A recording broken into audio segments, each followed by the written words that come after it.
Hi, Adam. Send me the report from yesterday.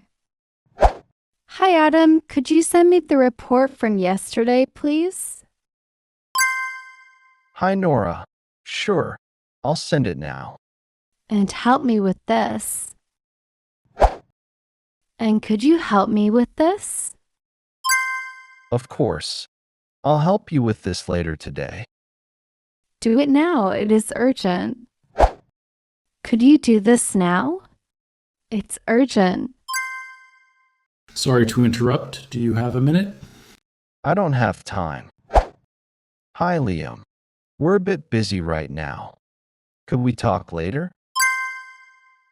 Of course, no problem. Talk to you later. So, what we usually do is check the report first, then update the numbers in the system. I don't understand. Sorry, I don't understand. Explain it again.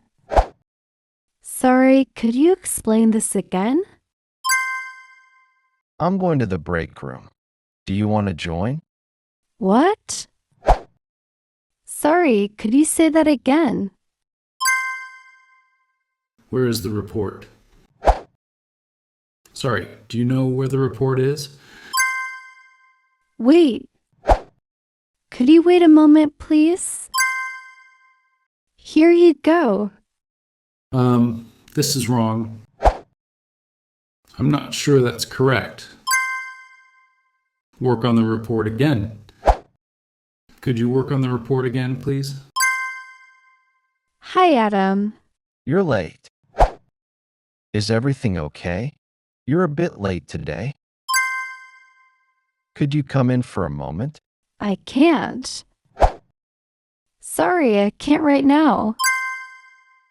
I'm leaving now. Sorry, I have to go now. To sound more polite in English, use words like please, could you, when you have time. Sorry. Hi there, more conversations coming. Make sure to subscribe and follow for more.